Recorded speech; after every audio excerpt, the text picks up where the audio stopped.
Saya tidak perlu artikan kembali karena dulu di awal pertemuan kita pernah bahas ya. Silakan Anda rujuk kembali rekamannya. Qalbu, jamaknya disebut dengan qulubun. Penyakit qalbu, jamaknya disebut dengan qulub.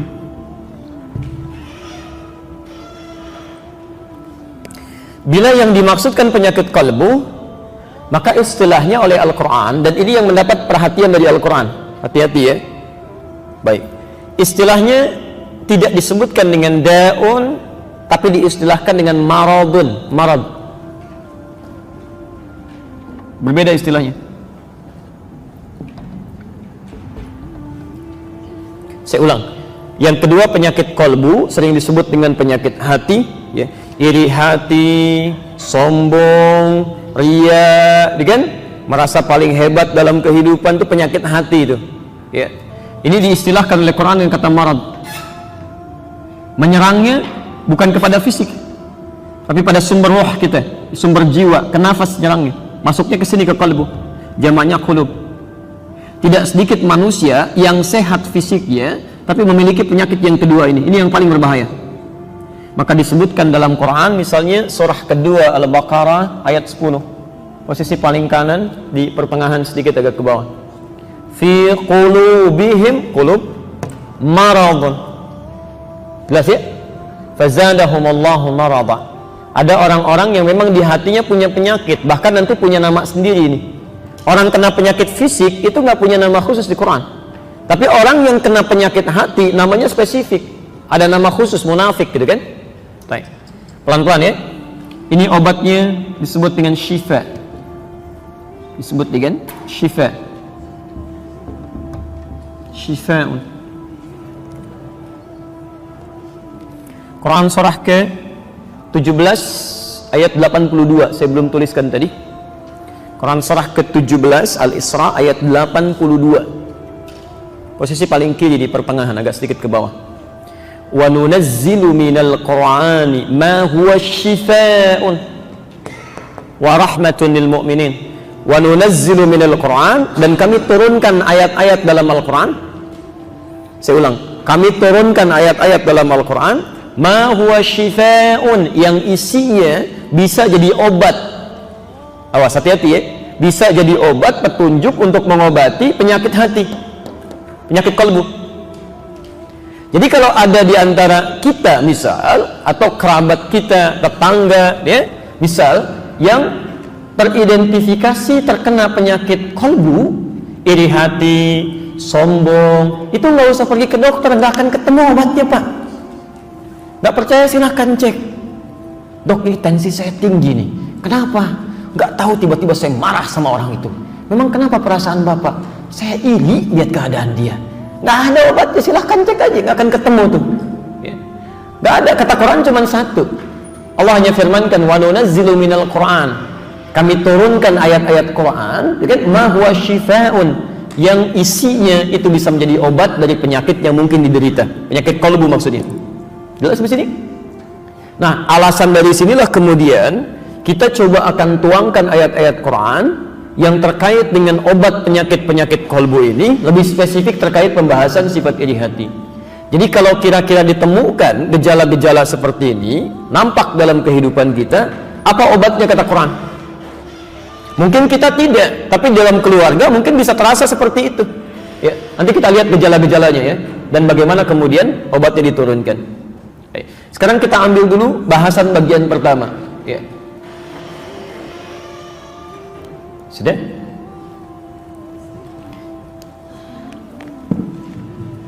Biasanya kalau dokter fisik ingin menjelaskan tentang obat, itu diawali dengan bahaya penyakitnya. Hati-hati, ini ada bahaya virus ini. Ya, virus ini bisa menginfeksi ini, hasilnya akan begini. Sekarang perhatikan perbandingan dampak penyakit hati, terutama iri hati, dibandingkan dengan penyakit fisik, baru kemudian kita ambil obat sesuai dengan kadarnya. Satu, saya boleh hapus dulu ini? Oke. Ibu sekalian, Quran surah ke-91 Asy-Syams ayat 7 sampai 10 disambungkan ke Quran surah ke-12 Yusuf ayat 53. Quran surah 91 Asy-Syams ayat 7 sampai 10 disambungkan ke Quran surah ke-12 ayat 53. Perhatikan betul ya, ini bahaya penyakit kolbu ini. Pertama, bahaya penyakit kolbu disampaikan oleh para pakar, para ulama, bahkan diakui oleh para dokter, itu lebih berbahaya dibandingkan penyakit fisik. Orang yang kena penyakit fisik itu belum tentu bisa menyerang kolbunya. Tidak sedikit orang yang fisiknya bermasalah tapi hatinya masih jernih. Maaf ya, pernah menemukan orang yang sakit kaki sampai lumpuh tapi masih baik prasangkanya. Pernah ada begitu? Ya. Masya Allah, Agim tuh punya adik dulu kan, adiknya lumpuh ya, kena penyakit luar biasa, tapi prasangkanya pada Allah baik selalu gitu ya, ibadahnya rajin, prasangkanya baik. Saat yang lain mengumpulkan uang, malah beliau bermakan uangnya, macam-macam. Tidak selalu penyakit fisik itu akan berdampak pada keadaan hatinya.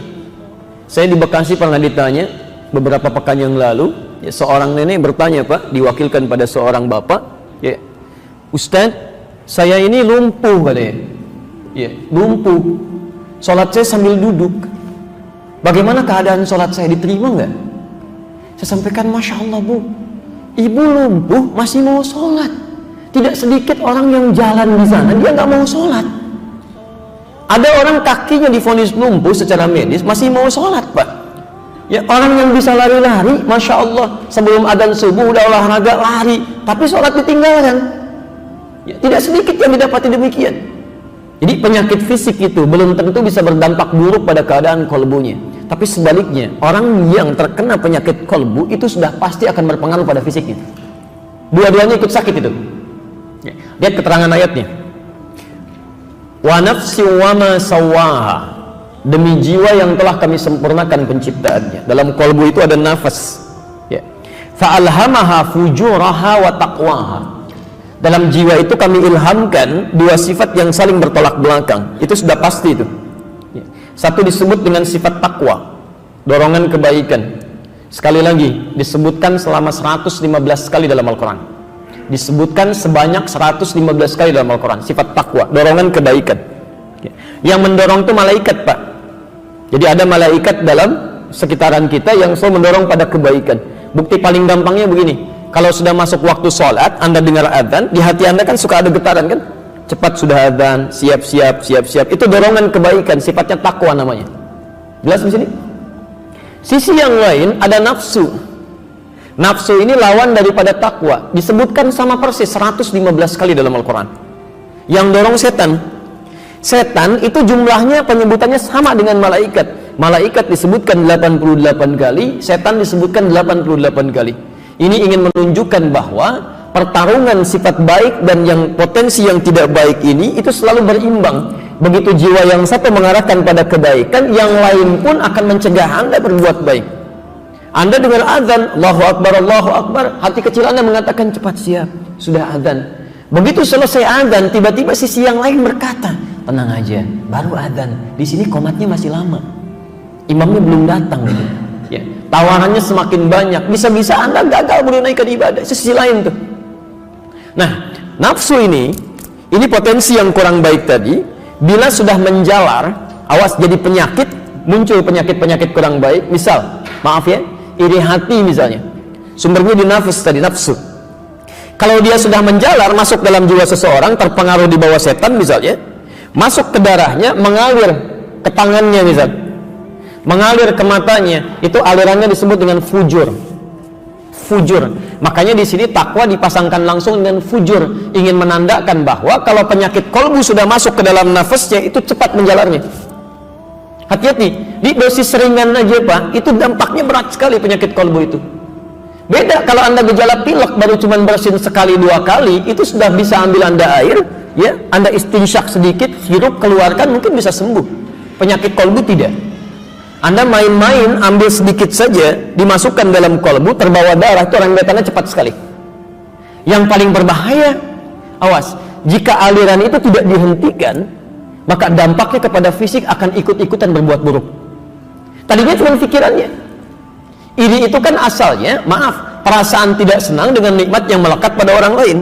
ketika perasaan itu tidak dihilangkan, terus didiamkan di dalam diri, itu akan merambat kemana-mana. Ya. Lihat irinya pada mobil orang, yang paling aneh begitu lihat orangnya, jadi dipalingkan, gak mau nyapa gitu. Ya, tiba-tiba gak mau salaman, tiba-tiba gak mau ketemuan, padahal tetangga sampingan. Begitu dia mau ke masjid, Anda keluar, jadi balik lagi ke rumah, Pak. Tungguin sampai dia jalan, baru saya keluar. Kan jadi aneh tuh, ngerambat ke kaki, kaki gak mau ngelangkah. Bahkan gak ketemu dia pun bisa nulis sesuatu yang salah tuh. Di FB-nya tiba-tiba muncul, gak nyangka dia bisa begitu. Nyangka tuh. Begitu Anda mengatakan tidak nyangka, itu sedang nyangka. Di tulisan sudah salah, pikiran sudah keliru. Jadi penyakit dalam kolbu itu kalau tidak segera diatasi, dampaknya ke sekujur tubuh itu pasti fatal. Ini yang dimaksudkan di Quran surah ke-12 ayat 53, posisi paling kiri sebelah atas di mushaf. Ya. Wa ma ubarri'u nafsi. Kita memang tidak bisa menyucikan jiwa kita. Nggak ada orang suci. Manusia itu pasti punya potensi salah. Ada potensinya. Ya. Tapi ingat, kesalahan itu diciptakan oleh Allah, bukan ingin menjadikan kita orang salah, tapi supaya kebaikan-kebaikan kita itu muncul. Sebab kalau yang salah tidak diciptakan, tidak ada ukuran bagi yang baik. Halo? Ibu tahu jujur? Baik, lawannya apa, Pak? Bohong. Bohong itu diciptakan bukan ingin menjadikan orang pembohong, bukan, tapi supaya jujur itu nampak. Sebab kalau tidak ada bohong, bagaimana diketahui jujur? Kalau tidak diciptakan sombong, bagaimana dikenali tawadhu? Nggak ada. Tapi yang jadi persoalan ketika sifat buruk yang tadi dianggap buruk itu tidak dijadikan sebagai ujian untuk melatih yang baiknya, malah diambil, diedarkan dalam dirinya, itu yang fatal. Karena itulah kemudian teruskan ayatnya, innan nafsa la'ammaratun bisu. Sungguh nafsu itu seringkali mengedarkan keburukan, ya, fujur. Kalau sudah jadi perilaku, ya izin pelan-pelan. Misal ada rambatan keburukan, ya, ya, hati-hati kalau sudah nggak nyampe bisa fatal, ya. Seperti baterai nggak nyampe ke atas, suaranya nggak keluar tuh. Baik, teruskan sebentar. Misal ini ada, saya turunkan nafas, terdengar suara saya insyaallah. Baik, tempatnya di kalbu, ini tempatnya. Saya dulu pernah jelaskan, ya, jadi supaya tidak terlalu meluas saya nggak ulang.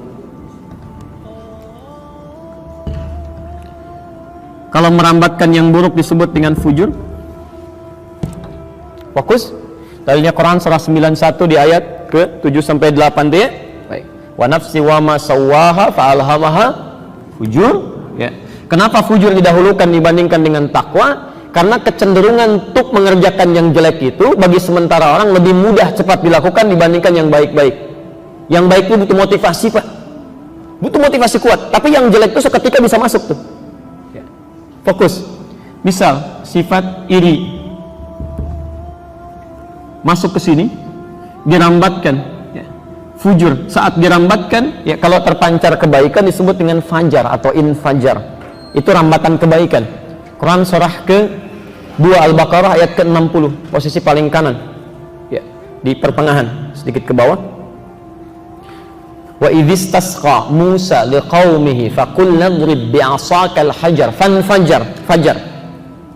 Ketika kami perintahkan pada Musa untuk memukulkan tongkatnya ke batu, ya, kaumnya meminta Musa, tolong mintakan pada Tuhanmu, kami butuh mata air.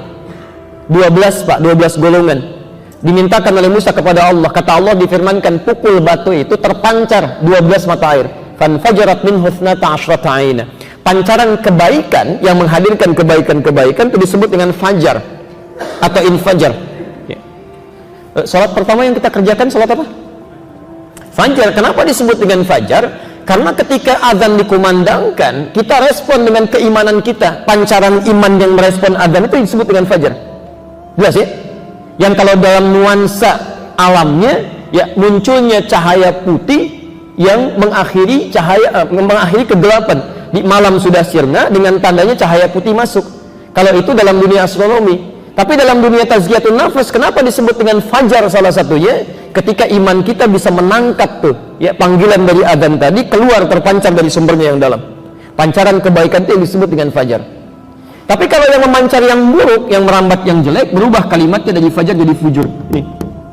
Makanya ketika sifat iri hati masuk ke dalam kolbu, merambat sampai ke tangan, ya, menulis hal-hal yang buruk, merambat ke lisan, bergibah pada saudaranya, maka pancarannya disebut dengan fujur, perbuatannya disebut dengan su'un. Tolong pahami dulu istilah ini ya, nanti karena terkait dengan obat nantinya. Ya, tolong pahami istilah-istilah di Quran, karena nanti ada rumusan-rumusan yang sistematikanya ini mengarah kepada obatnya, solusinya. Saya cek dulu, rambatannya disebut apa? Halo? Fujur, baik. Kalau sudah jadi perilaku, apa namanya? Su'in, baik. Ada rasa iri. Tiba-tiba begitu melihat acuh begini. Nah, acuhnya disebut apa? Nulis yang tidak baik. Tulisannya disebut apa? Perhatikan Quran surah ke-12 ayat 53. Wa ma ubarri'u nafsi innan nafsa la'ammaratun bis-su. Ketemu di situ. Ya. Awas, kita tidak bisa menyucikan jiwa kita karena dalamnya ada nafsu. Kecenderungan nafsu itu akan memancarkan sifat buruk, fujur, yang menghadirkan perbuatan buruk disebut dengan su. Jadi kalau penyakit kolbu itu masuk ke dalam jiwa seseorang, yang bermasalah bukan kolbunya saja, tapi semua unsur dalam dirinya itu akan ikutan bermasalah. Jelas di sini? Dan di sini kita tarik kesimpulan, pertama, dampak penyakit kolbu itu lebih berbahaya dibandingkan dengan penyakit fisik. Karena saat dia menyerang kepada kolbu, otomatis semua elemen tubuhnya kalau tidak diobati itu akan ikut bermasalah, ikut sakit. Satu.